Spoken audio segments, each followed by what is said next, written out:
नमस्कार विद्यार्थी, Shri K R arts and commerce college Dhanera से आप सभी का हार्दिक स्वागत करती हूँ। बीए सेमेस्टर 1 प्रथम गुण हिंदी CE 201 यानी कि आधुनिक गद्य कहानी में मित्रों आपकी जो कहानी है यही सच है। जो लेखिका मनु भंडारी उन कहानी को पूरा कर दिया है, हम उनको देख चुके हैं। अब इस कहानी का जो लॉन्ग क्वेश्चन बनता है, दोनों भी आएंगे, दो प्रश्न एक साथ हो जाएंगे मित्रों। आपको एक खास याद रखना कि कहानी कला के तत्वों का और कथा वस्तु का उद्देश्य, तो इसकी चर्चा करें। इसके बाद आपकी ज्यादा कहानी बाकी नहीं रहेगी। तो देखो जो प्रश्न है कि कहानी कला के तत्वों के आधार पर यही सच है कहानी की समीक्षा कीजिए। तो मित्रों उसमें खास बात पर आपको याद रखना है कि जो शायद ये प्रश्न मैंने आपको बताया जैसे पूछा जाए कथा वस्तु लिखकर उद्देश्य तो भी आएगा। तो मित्रों कहानी के जो छह मुद्दे उसको देख नॉर्मल रूप से प्रस्तावना प्रत्येक प्रश्न में आएगी, तो भी आपको फिर दिखती होगी प्रस्तावना। अब जानते हैं कि प्रस्तावना में सामान्य रूप से लेखिका लेखक का परिचय और उस कहानी का थोड़ा सा चितार देकर लिखना होता है बस। तो यही सच है कहानी हिंदी साहित्य की प्रबुद्ध लेखिका मन्नू भंडारी जी द्वारा लिखी है। उनकी ये प्रथम कहानी मानी जाती है। मन्नू भंडारी जी हिंदी साहित्य में बिना कुछ कहे ही स्त्रीवादी लेखिका के रूप में प्रचलित हुए। मन्नू भंडारी जी ने उपन्यास, कहानी और एक नाटक लिखकर साहित्य में अपना अतुल्य योगदान दिया था। ऐसी मन्नू भंडारी की सर्वप्रथम और उनको हिंदी साहित्य में लेखिका के रूप में ख्यातनाम प्रसिद्धि देने वाली यही कहानी है। तो मित्रों ये कहानी रजनीगंधा फूल उस पर भी बनी हुई है, फिल्म जो है रजनीगंधा इसी पर ही है। तो इसी प्रकार की कथात्मक को लेकर लिखी गई है जो कहानी है मित्रों। तो देखो इतना हो गया। अब हम एक कहानी की तत्वों के आधार पर समीक्षा करेंगे। तो मित्रों तत्व आपका हम जानते हैं कि जो 6 मुख्यतः तत्व, पहला है जो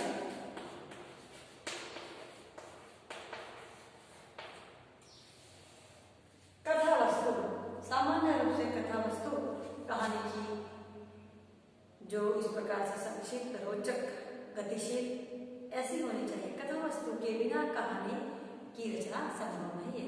तो इस कहानी की कथा वस्तु भी इसी प्रकार की है जो इसमें देखिए कि दीपा नामक एक लड़की जो कानपुर में रहकर रिसर्च कर रही है, जो फिलहाल पढ़ रही है और उसका संजय नामक एक युवक के प्रेम करती है। दोनों बातचीत करते हैं और रोज मिलती है। और वही दीपा इससे पहले निशित से प्रेम करती थी और निशित से के प्रेम के छूटने के बाद और पिताजी की मौत के सदमे के बाद इस दीपा को वही संजय ने इसमें से उबारा था। दोनों प्रेम करते हैं, रोज मिलते हैं। इसी बीच दीपा को नौकरी के लिए कलकत्ता से इंटरव्यू आता है। दीपा हिचकिचाती है, कैसे जाऊँ, डरती है। संजय कहता है तुम तो हिम्मतवान हो, तुम्हारी जैसी बड़ी लिखी कानपुर में रहने वाली लड़की कैसा डर, जाओ। और जाती है, कहते हैं मुझे पहचानने वाला कोई नहीं। तो संजय व्यंग करता है, हाँ निश्चित तो है ना। और वो ईरा कलकत्ता स्टेशन पर उतरती है, थोड़ी डरती है। तब उसकी सहेली ईरा आती है, उसके घर जाती है, रहती है। फिर होटल में जाने पर उनका पहला परिचय निशित मिलता है। निशित के प्रयत्नों से और उसके साथ लगातार 2 दिन रहने से ईरा को फिर से अपने भूतकाल के प्रेम के प्रति दिलचस्पी जगती है। भीतर विचारों का तुमुल युद्ध चलता है और दीपा फिर से निशित के प्रति आकर्षित तो होती है। सारी उसकी गलतियां को भूलकर वो छोड़कर चला गया था फिर भी, पर निशित कुछ भी बोलता नहीं, मात्र अपने आप से कहते। निशित के पूर्ण प्रयत्न से दीपा को नौकरी मिलती है। वापस आते वक्त निशित मिलने आता है, आंखों से ही उसको समझाता है। फिर ईरा के जरिए उसको वहाँ पर अपॉइंटमेंट का लेटर मिलता है और वही ईरा नौकरी की कठिनता बताती है, कैसी स्थिति नौकरी में है। और फिर निशित के पत्र का इंतजार करती है। निशित का पत्र आता है और मिलता है। दीपा और शेष विशेष करके छोड़ देता है। दीपा अपनी भावना को निशित के प्रति व्यक्त करती है और यही सोचती रहती है। इतने में यहाँ पर आती है कानपुर में। तब उसका प्रेमी जो था संजय कटक गया था, वो पत्र मिलता है। 5 निशित के बारे में सोच रही है। और अब संजय आकर रजनीगंधा के फूल रखकर उसको छोड़कर उसके बाहों में लगाकर चूमने लगता है, आलिंगन करता है। तब दीपा को वही स्थिति लगती है कि यही सच है, वो प्रेम तो नहीं, यानी कि संजय का प्रेम उसे सच लगता है। वो जो शीर्षक दिया है कि यही सच है, उसको यही वास्तविकता लगती है, वो तो सबको मात्र बड़ा मानती है। यानी कि इस कथा वस्तु में लेखिका ने दीपा की मनोवैज्ञानिक स्थिति को, मानसिक स्थिति को, चरित्र प्रेम के बारे में जो होता है उसको उत्कृष्ट कोटि से दिखाया। अब दूसरा मुद्दा देखिए।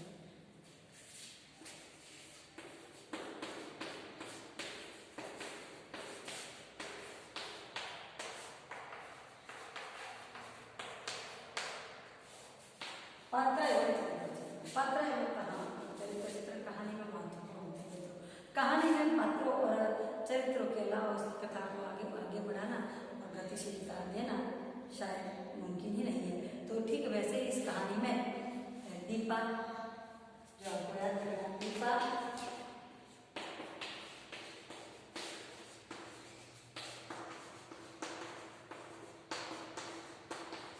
संजय इतने मुख्य पात्र के रूप में हमारे समूह में आते हैं। तो दीपा एक पढ़ी लिखी ऐसी होती है कि जो कानपुर में अकेली रहकर रिसर्च करती है, भावनात्मक होती है, जो अपने पहले प्रेम के जोर से दूसरे संजय के प्रति प्रेम में पड़ती तो है, पर पहले प्रेम के फिर से मिलन की कलकत्ता में कारण उसकी भावनाएं फिर से जाती है। और जब उसका दूसरा प्रेमी नतमान प्रेमी वापस आकर गले लगाता है तो उसको एहसास होता है यही सच है। और ऐसी दीपा का चरित्र कहानी की गतिशीलता देता है।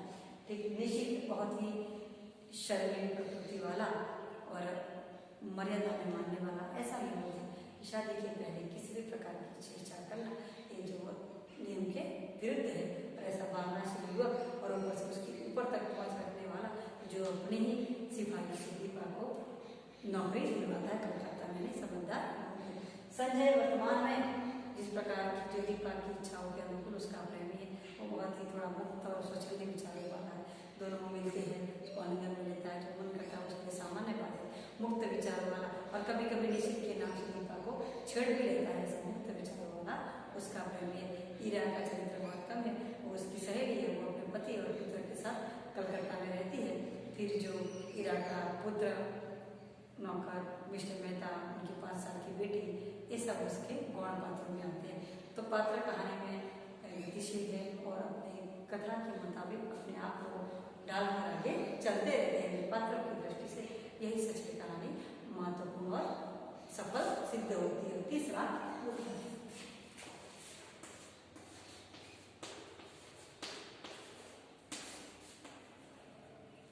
संवाद या फिर उसको कथोपकथन भी कहा जाता है। जिस प्रकार से हम डायलॉग कहते हैं, कथा वस्तु अच्छी होती है पात्र पर संवाद में उसमें इसी प्रकार के उच्च कोटि के होने चाहिए ताकि गतिशील कथा वस्तु को रोचकता देने में, गतिशीलता देने में सहाय करे और कोई भी बात को छोटी से संवाद द्वारा व्यक्त कर दे। यहाँ पर देखो कि दीपा और निशित का मिलन होता है। दीपा को पूछता है कलकत्ता आने के बाद क्या याद है? कुछ नहीं, यानी कि इतनी ही बात में निशित को अपना उत्तर जैसे मिल गया ऐसा महसूस होता है। फिर वहां पर भी संजय कभी कभी उसको चिढ़ाने के लिए कहता है और जो कहता है कि कलकत्ते में मैं कैसे जाऊंगा, मुझे डर लगता है, ईरा के सिवा कोई पहचानता नहीं। तो संजय का कहना निशित भी तो वहां है, तो वहां पर उसको एक प्रकार के मजाक के जरिए भी क्या दीपा जो चिढ़ जाती है, यानी कि एक ही वाक्य में छोटे से संवाद में दीपा को अपनी जो उसको जुझलाहट उसके व्यक्तित्व को छोड़ने का काम वह छोटा सा ही संवाद करता है। यानी कि ऐसे छोटे छोटे संवाद हैं जो कहानी की कथा वस्तु को आगे बढ़ाते हैं और बहुत ही छोटे से संवादों में, छोटी सी बातों में पूर्णतः महत्वपूर्ण बात को बचा देते थे। फिर वैसे ही निशित के पत्र की अंतिम लाइन शेष फिर, यानी कि उसमें कहना है कि तुम आओगे तब मिलेंगे तब बातचीत करेंगे, ये शेष फिर शब्द में इतनी बड़ी सी बात समझाती है। यानी कि प्रस्तुत कहानी के संवाद ही रोचक व्यवहार कहानी की कथा वस्तु को आगे बढ़ाने वाले सफल सिद्ध है। अब चौथा मुद्दा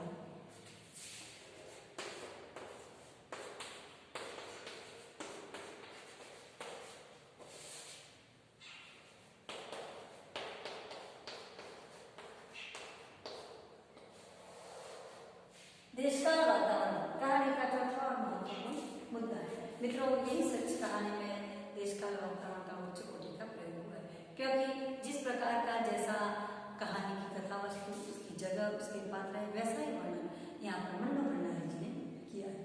जो कानपुर में रहते हैं तो वहाँ पर दोनों अकेले घूमते हैं तो इतने ज़्यादा वो परिवेश की झंझट नहीं। इसी प्रकार अगर गाँव में वो लोग घूमते तो लोग ज़्यादातर उसके वो करते, पर कानपुर शहर और उसकी चमक धमक और दीपा का अकेले रहना, इसी प्रकार के वातावरण का निर्माण किया है कि जो कानपुर वातावरण की चमक धमक बताई है, दीपा का रहना, उसकी पढ़ाई करना, वो सब बहुत ही सरलता से लेखक ने वर्णन किया है। ठीक वैसे ही कलकत्ता में जब उतरती है तब वो कहते हैं कि उसके अनुरूप कानपुर को छोड़कर सीधी लेखिका कलकत्ता जाकर जो बहुत ही मनोरम्यता से वर्णन करती है, वो देखिए। जब दीपा कलकत्ता हावड़ा स्टेशन पर उतरकर जब टैक्सी में बैठकर अपनी सहेली के साथ उसके घर जाते तब उसने लिखा है कि हुगली नदी, जो कलकत्ता की हुगली नदी से गुजरते हुए उसकी ठंडी हवा हमारे शरीर में एक प्रकार की सिमरन और आनंद प्रदान करने वाली थी। ये जो वाक्य कहानी में प्रयुक्त हुआ है, यानी कि जिस प्रकार का जैसा ही वैसा ही वातावरण का निर्माण प्रस्तुत कहानी में लेखिका ने बहुत ही अच्छी तरह से किया है कि पात्र इस प्रकार से आधुनिक या पढ़े लिखे तो इसी प्रकार के शहर में रहते हैं, शहरी वातावरण को इनकी अनुरूप बनाकर बहुत ही अच्छी तरह से देश का वातावरण का सर्जन किया है। पांचवा मुद्दा,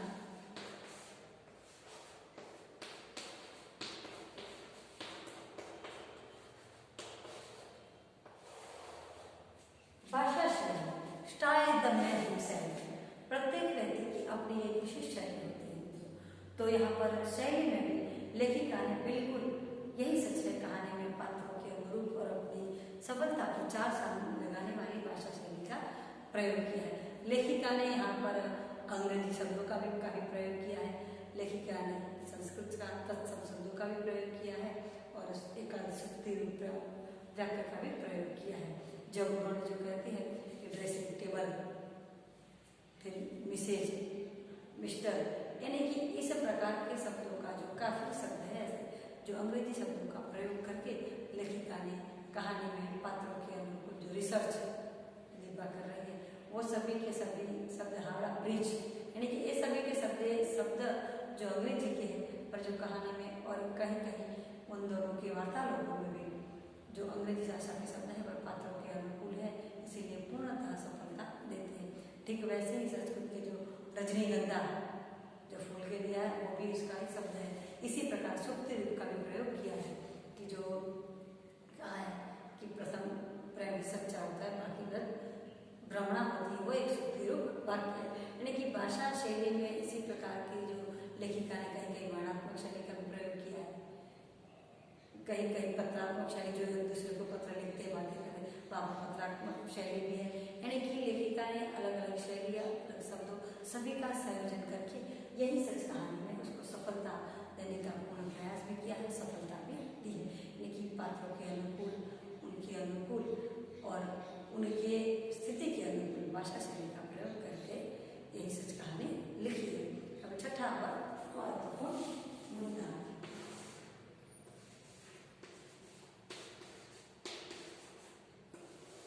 जो कहा जाता है कि बिना उद्देश्य तो बुद्ध मनुष्य भी कार्य नहीं करता है, तो लेखक और साहित्यकार तो जो बुद्धिमान होते हैं, तो प्रस्तुत कहानी का उद्देश्य बहुत ही गर्भित है, उत्तम कोटि का है। क्योंकि मतलब लेखिका यही सच है कहानी के जरिए दीपा की जो आत्मकथा के विषय में लिखकर दीपा की मानसिकता, मनोवैज्ञानिकता को उजागर करती है कि जिस प्रकार से दीपा अपने पहले प्रेम से छूटने के बाद जो तटपन में है और जो संजय से प्रेम करके उसमें खो जाती है, इसके बाद फिर से जो निशित का मिलन और उसका कुछ न कहना और दीपा का फिर से जो वापस आने की 4-5 दिन के बाद संजय का मिलन, उसकी आलिंगन में रहकर और फिर यही सच है कि अनुभूति करना।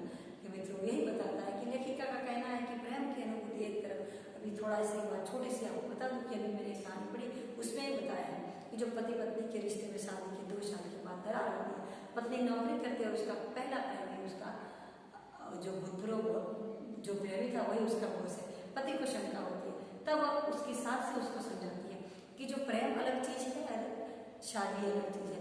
शादी पूर्णतः वास्तविकता पर टिकी रहती है, और जिस प्रकार से प्रेम में जो शादी ना हो तो ही अच्छा है, क्योंकि धीरे धीरे कम हो जाता है, और शादी में आप अजनबी पात्रों से मिलकर उसके साथ रहकर धीरे धीरे आपको एक दूसरे की उसके प्रति इतनी आदत हो जाती है कि आपको उसकी कमी, उसके एक दिन न रहने से भी आपको नहीं रहा जाता। यानी कि एक छोटी सी कहानी में जो बताया है कि प्रेम जीवन की वास्तविकता है कि आपको हृदय में स्थापित रखने के बाद जिन पात्र के साथ आप पूर्णतः समर्पितता से रह सको, और वही में आपके जीवन की सफलता रहे, भले आपका प्रेम आपके हृदय के भीतर प्रेम हो, और जीवन के साथ सफलता से रह सको, वही आपको प्रेम है। जो कहा जाता है कि निभा सकने की बात अलग है और प्रेम करने की बात अलग है, यही उद्देश्य इसमें बताया है कि निश्चित का प्रेम उसको सिफारिश देकर नौकरी करा तो है ही मित्रों, पर संजय का प्रेम उसको वर्तमान स्थिति में रहकर, उसके साथ रहकर, उससे बातें कर कर, उसको उलाना देकर, उसको जीवित और आनंदित रखने का कार्य करता है दीपा को। इसलिए यही सच है, ये संजय का प्रेम मुख्य है। यानी कि कहानी का उद्देश्य बहुत ही ऐसा है कि जो दीपा के जरिए नारी की मनस्थिति को मनोवैज्ञानिकता को उजागर करके जीवन की वास्तविकता को प्रेम में समर्पित कर दिया, यही बताया है। तो मित्रों, वैसे ही आपको दो प्रश्न तो हमने चर्चा की है, तीसरा ये हो जाएगा। दूसरा प्रश्न हमने लिखा था कि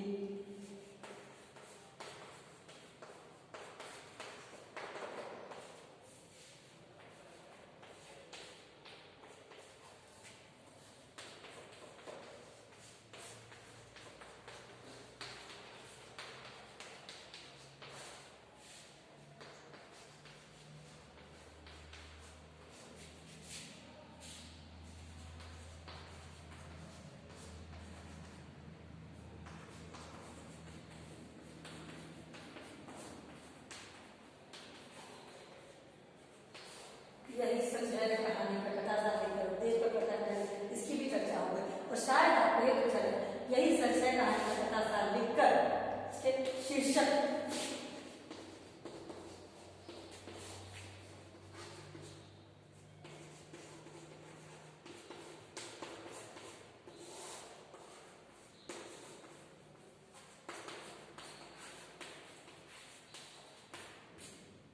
ये पूछा जाए तो भी आपको कथा सार तो आएगा, यही सच है कहानी का कथा सार लिखकर इस शीर्षक के साथ चर्चा कीजिए। तो शीर्षक का थोड़ी सी चर्चा कर देता हूँ, इस वीडियो में 3 प्रश्न क्लियर हो जाएंगे। तो देखो मित्रों कि जो यही सच है कहानी का शीर्षक बहुत ही रोचक है, क्योंकि जो कहानी या कृति का शीर्षक रोचक, आकर्षक, संक्षिप्त, पाठक को अपनी ओर बरबस ही आकर्षित करने वाला होना चाहिए। कथा के आधार पर, घटना के आधार पर, भाव के आधार पर, यही भाव में यहाँ पर व्यक्त करके बताएं, यही सच है शीर्षक है। शीर्षक की सार्थकता इसी में है कि दीपा कानपुर में रहकर रिसर्च कर रही है, और वह संजय नामक युवक से प्रेम करती है, दोनों एक दूसरे से मिलते हैं, और उससे पहले वो 18 साल की उम्र में निश्चित नामक युवक के प्रेम में थी।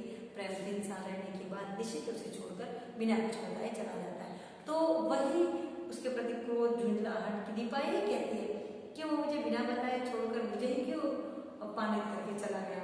और एक तरफ संजय का प्रेम उसको आनंद देता है, बात करते हैं, और जब कलकत्ते जाकर फिर से निश्चित का मिलन, नौकरी के लिए प्रयत्न और नौकरी दिलवाना, तब उसके आ जाना, फिर वापस आकर संजय का मिलन और संजय के प्रति उसकी अनुभूति, उसका आलिंगन में रहना सब, तो दीपा को जो वास्तविकता का एहसास होता है, उसको लगता है कि मेरा और संजय का प्रेम ही वास्तविक और सही है। तो यही सच है जो कहती है, वो शीर्षक के ऊपर सार्थक सिद्ध होता है। वो वास्तविकता को, जो संजय के प्रेम को सच मानती है, स्वीकारती है, उसकी वास्तविकता। भले न ऐसा कहने वाली दीपा की प्रथम प्रेम भी सही है, फिर भी संजय के प्रेम को सही मानती है, शीर्षक के उसमें सार्थकता सिद्ध है। अब अंत में जो मुद्दा तो नहीं है, पर उपसंहार आता, कोई भी प्रश्न नहीं कि यही सच है कहानी कला के तत्वों के आधार पर उच्च कोटि की जो कहानी में सफलता से होती है, उसकी कथा वस्तु, उसके पात्र, उसके संवाद, उसकी वातावरण, भाषा शैली, सभी के सभी कहानी में बहुत ही सफलता देकर 4 चांद लगाते हैं। तो इस वीडियो में 3 प्रश्न क्लियर हो गए, तो आपको अब अगले जो कहानी का प्रश्न यहाँ पर पूर्ण होते